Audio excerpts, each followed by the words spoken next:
bagaimana industrialisasi kebencanaan ini bisa dirasakan ataupun bisa dilaksanakan oleh people melalui Ya, konsep people center itu, Pak. artinya bagaimana rumah tahan gempa itu ada, teknologi apa yang bisa Ya, dipakai, industri apa yang sangat sederhana yang bisa diterapkan oleh masyarakat supaya mereka aman. Karena gempa bumi tidak mematikan, ya. karena yang mematikan adalah bangunan rusak, kemudian hancur dan mengakibatkan korban jiwa.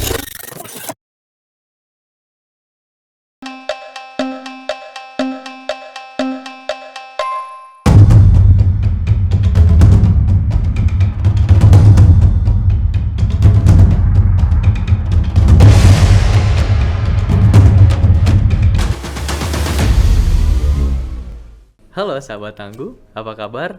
Bersama saya Bintang Bagaskara dalam podcast BNPB Berisi, bersinergi dalam teknologi dan inovasi pada edisi Asian Disaster Management Expo and Conference yang ketiga bersamaan dengan Global Forum for Sustainable Resilience yang kedua di G-Expo tanggal 11 hingga 14 September 2024.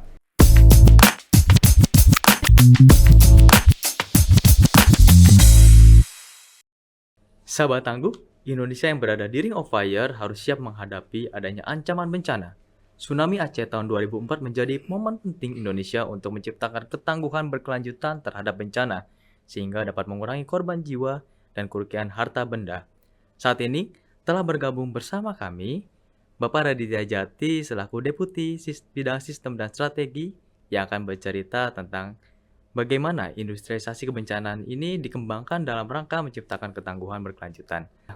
Salam tangguh, Pak Raditya Jati. Salam Salam tangguh. tangguh. Dalam menciptakan ketangguhan berkelanjutan, bagaimana kebencanaan ini menjadi industri yang melibatkan berbagai sektor seperti teknologi, konstruksi, dan layanan kemanusiaan hingga hal-hal yang lain. Baik, Mas Bintang. Jadi kalau kita bicara tentang resiliensi berkelanjutan itu sejarahnya sejak 2022. Waktu itu diselenggarakannya Global Platform for Disaster Risk Reduction dan waktu itu Indonesia berkesempatan menjadi tuan rumah GPDRR ini dengan dihadiri oleh 185 negara. Momentum ini adalah momentum yang tepat ya, karena waktu itu memang bukan hanya sekedar conference saja, tapi ada outcome dokumen yang disebut dengan Bali Agenda for Resilience, dan salah satu yang diusung oleh Indonesia saat itu boleh disampaikan oleh Bapak Presiden Joko Widodo, menyampaikan tentang resiliensi berkelanjutan. Mengapa resiliensi berkelanjutan menjadi penting, yang waktu itu menjadi tonggak bagaimana membuat suatu paradigma shift, di mana memang tidak hanya melakukan risiko, pengurangan risiko saja, tapi kita perlu melibatkan bagaimana perubahan iklim menjadi salah satu pemicu dari kejadian bencana, dan juga bagaimana capaian SDGs itu dapat dicapai sampai 2030. Semangat yang ada di dalam Sustainable Resilience itu yang pertama adalah bagaimana preparedness culture atau budaya kesiapsiagaan, baik itu secara antisipatif dan bagaimana kesiapan masyarakat menghadapi bencana sesuai dengan karakteristik wilayahnya. Dan yang kedua terkait bagaimana sebetulnya inovasi di bidang sains teknologi, dan juga sains teknologi ini tidak hanya berujung di pada sains teknologi saja, tapi bagaimana mewujudkan itu menjadi suatu bentuk yang bisa bermanfaat. Artinya kalau kita terjemahkan adalah industrialisasi. Selain itu inovasi yang sifatnya untuk pembiayaan risiko, ya, disebut dengan risk financing, risk insurance, risk transfer, dan seterusnya. Kemudian yang ketiga yang terkait dengan resiliensi infrastruktur. Infrastruktur itu terkait dengan dampak dari perubahan iklim dan juga bencana itu sendiri. Dan yang keempat tentunya yang tadi menggabungkan semua agenda global pasca 2015, yaitu tentang Climate Change Paris Agreement, kemudian juga Sendai Framework for Disaster Reduction, dan juga SDGs. Bagaimana sinergitas dari tiga global agenda itu betul-betul diterapkan di tataran nasional hingga tataran daerah. Nah, semangat ini yang kita usung sekarang dalam agenda ADEXCO ini ya. ADEXCO itu ya ASEAN Disaster Management and Civil Defense Expo and Conference ini. Kita tidak hanya menghadirkan industri untuk hadir di dalam expo, tapi di situ juga diimbangi dengan adanya conference. Nah, kenapa dihadirkan para industri untuk melakukan expo ini? Kita ke depan kita tidak bisa hanya mengandalkan import barang, teknologi, ataupun kebutuhan-kebutuhan dalam penanggulangan bencana itu dari luar negeri. Jadi kita harus menjadi center of excellence, di mana center of excellence itu ya harus dimulai dari produksi dalam negeri itu sendiri. Nah, semangat industrialisasi kebencanaan sebenarnya menggandeng para pelaku-pelaku usaha industri yang memang mereka berada di cycle of disaster itself. Berarti termasuk bagaimana prabencana dibutuhkan misalnya pemetaan, drone, satelit, atau juga mungkin yang sifatnya misalnya pada saat respon ada tenda, ada makanan siap saji dan seterusnya, ataupun nanti kita bicara rehab recon termasuk bangunan tahan gempa misalnya. Jadi semua cycle disaster itu terwujud di dalam suatu uh, expo yang bisa disaksikan oleh masyarakat dan bukan hanya itu tapi menjadi business need kebutuhan bahwa produksi dalam negeri kita itu sudah mampu bersaing. Nah, tapi mungkin belum. Nah, kita harus membuat suatu lompatan yang besar. Lompatan besar itu dimulai dengan adanya pameran yang diangkat dalam Adexco. Yang Adexco yang ketiga ini adalah kelanjutan dari JPDRR 2022, kemudian 2023 ada di bersamaan dengan Rakornas PP, dan kali ini Adexco berbarengan dengan acara Indonesian Energy and Engineering Series. Di situ memang kalau kita lihat secara langsung, Expo ini menunjukkan begitu besarnya masif di area Kemayoran Expo ini, dan kita mendapatkan satu tempat di mana Adexco itu dari para industri bisa berkumpul berbarengan dengan adanya conference itu sendiri. Kalau kita bicara conference-nya, ya, jadi kali ini ada conference yang menindaklanjuti dari apa yang dinyatakan oleh Bapak Presiden saat itu tentang sustainable resilience. Dan sustainable resilience ini diangkat dalam suatu conference yang kedua. Jadi yang pertama itu adalah tahun 2023 di mana kita menghadirkan apa sih yang disebut sustainable resilience, dan dari situ para pakar, ya akademisi juga praktisi baik itu internasional maupun nasional mulai membahas sebenarnya resiliensi berkelanjutan itu apa sebetulnya. Tapi intinya adalah bagaimana menggunakan semangat-semangat yang sudah dikeluarkan di level global itu, bagaimana implementasinya itu yang dibahas sekarang ini. Dan sustainable resilience ini akhirnya mengeluarkan 5 pilar yang kita sebut dengan pilar resiliensi berkelanjutan, dengan key elemennya adalah yang pertama adalah people center, di mana masyarakat komunitas itu adalah yang perlu menjadi pusat dari semua baik itu dari sains teknologi, tata kelola, investasi, kemudian infrastruktur, karena kita bicara adalah community, dan community resiliensi sangat lokal sifatnya. Jadi memang kalau kita sebut sustainable resilience, diharapkan nanti bisa menjawab post 2030, artinya beyond 2030, di mana harapannya ya sudahlah, semua konsep yang sudah ada ini apa yang ingin kita capai. Dan ini sebetulnya bukan hal yang baru bagi Indonesia, karena Indonesia sudah punya rencana induk perencana yang sudah ada regulasinya dengan Perpres 87 2020, di mana 2045 harapannya kita mewujudkan national resilience. Ya, baik Pak Raditya Jati, menindaklanjuti apa yang tadi disampaikan bahwa Adexco ini adalah salah satu pelaksanaan dari pengaplikasian dari konsep sustainable resilience, di mana pengembangan teknologi dan inovasi, dan di mana sustainable resilience ini memiliki key point atau key element, yaitu people center. Menyambung dari hal dua tersebut, bagaimana industrialisasi kebencanaan ini bisa dirasakan ataupun bisa dilaksanakan oleh people melalui konsep people center itu, Pak. Jadi kalau jelas kita bicara tentang penguatan kapasitas masyarakat, bagaimana sebetulnya masyarakat yang ada di Indonesia yang memang itu memiliki tingkat kerawanan yang cukup tinggi. Kalau kita bicara negara kepulauan kita dengan begitu banyak catatan sejarah, dan juga kita tahu bahwa kejadian bencana cukup masif dan cukup intens dan frekuensinya cukup tinggi. Bagaimana sebenarnya masyarakat itu mampu living harmony atau berdampingan kalau memang masyarakat itu berada di kawasan yang risiko yang tinggi. Contoh sekarang kita bicara dengan adanya informasi terkait megatrust. Megatrust bukan suatu hal yang menjadikan isu, tapi sebetulnya itu memang ada. Cuma bagaimana sekarang kita menyikapi bahwa megatrust itu harus dipahami dan mereka tinggal di kawasan yang memiliki risiko terhadap ancaman tersebut. Artinya bagaimana rumah tahan gempa itu ada, teknologi apa yang bisa Ya, dipakai, industri apa yang sangat sederhana yang bisa diterapkan oleh masyarakat supaya mereka aman. Karena gempa bumi tidak mematikan, ya, karena yang mematikan adalah bangunan rusak, kemudian hancur dan mengakibatkan korban jiwa. Dan benar. kita tahu bahwa pentingnya menyelamatkan manusia itu adalah menjadi salah satu yang menjadi semangat kita.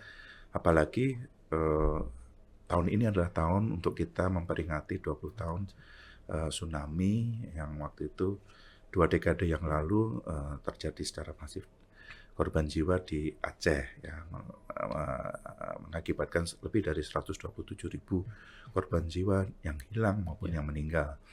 Nah, apa ya kita harus menunggu ada kejadian bencana terus kita baru bergerak lagi. Jadi momentum ini dimanfaatkan juga bagaimana people center itu tidak hanya di Indonesia. Sekarang kita sudah bergerak ke ASEAN karena 2023 menjadi ASEAN Leader ya, Declaration on Sustainable Development dan disepakati oleh 10 negara ASEAN. Nah, ini yang tahun ini bersamaan dengan ADEXCO ini back to back selain Global Forum for Sustainable Resilience dibahas, itu ada high level dialogue ASEAN yang senior officer meetingnya itu mengangkat bagaimana refleksi dari kejadian tsunami 2 dekade lalu dan bagaimana sikap yang harus kita turunkan dalam sustainable resilience ke depan. Karena ini sekaligus sekalian memperingati 20 tahun tsunami yang akan diselenggarakan juga di Brunei, Malaysia, dan Thailand secara bertahap sampai Desember.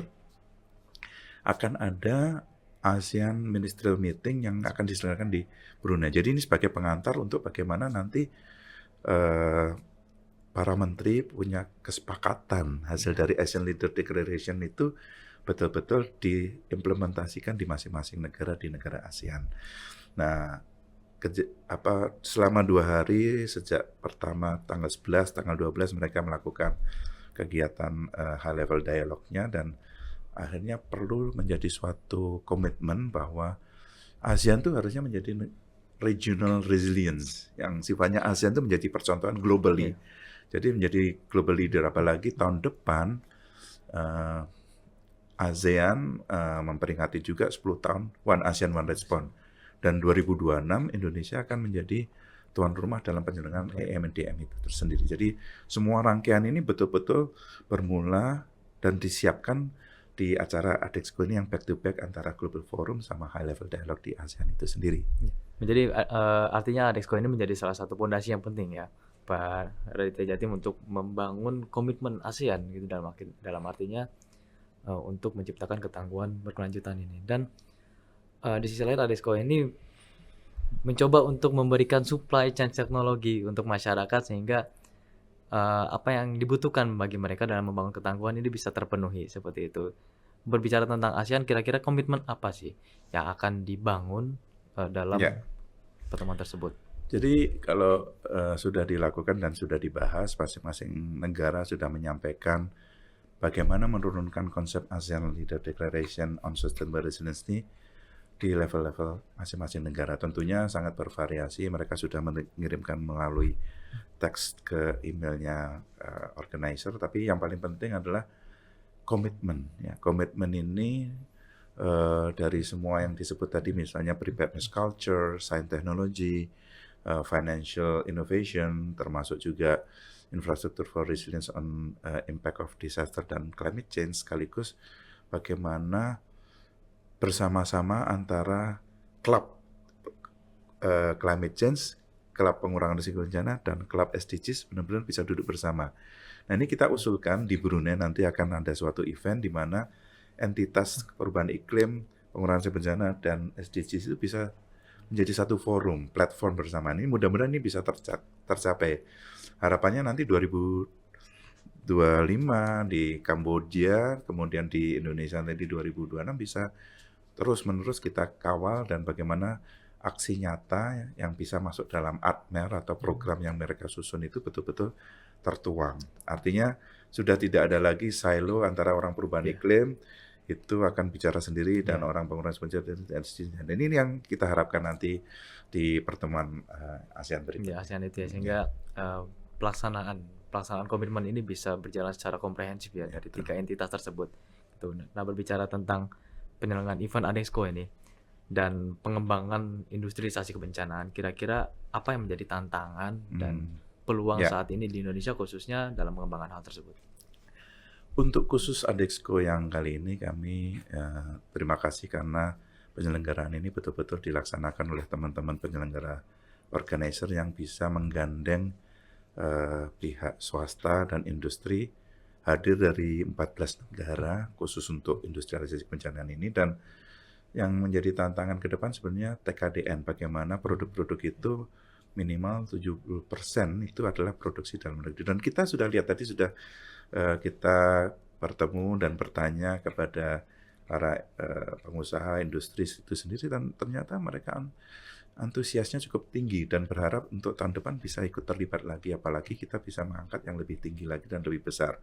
Tantangan yang lain adalah bagaimana business match antara produsen dengan konsumen ini punya tempat untuk melakukan pertemuan untuk business match. Nah ini yang masih menjadi tantangan bagaimana penyelenggaraan itu, apakah nanti ada Ignite Stage di tengah pameran itu untuk mereka melakukan dialog setiap jadwal yang mereka akan lakukan. Misalnya ini salah satu contoh bagaimana menggandeng antara demand dan produsen itu betul-betul bisa bertemu dan harusnya kita dengan kemandirian teknologi kita, kemandirian industri kita ke depan Indonesia menjadi center of excellence dan justru kita bisa ekspor. Contoh tadi ada beberapa produk yang misalnya belum tentu negara lain juga mampu membuat dan sangat sederhana misalnya alat berat untuk pada saat terjadi bencana ada alat yang bisa dalam dua matra Iya, darat dan matra air iya.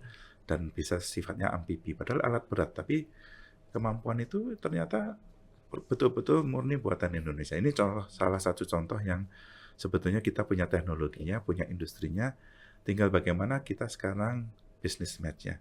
Selain itu juga ada teknologi yang sangat sederhana dan murah, misalnya early warning system yang bisa dibangun oleh masyarakat itu sendiri dan itu sudah ada di dalam Expo itu. Dan itu temuan dari para mahasiswa dan Iya. akhirnya menjadi suatu hal yang bisa diproduksi lebih lanjut dengan harga yang relatif bisa bersaing. Dan sebetulnya kita cukup optimis ke depan Indonesia mampu karena memang laboratoriumnya ada di Indonesia, harusnya produksinya juga ada di Indonesia dan menjadi center of excellence karena Iya. knowledge-nya ada di kita.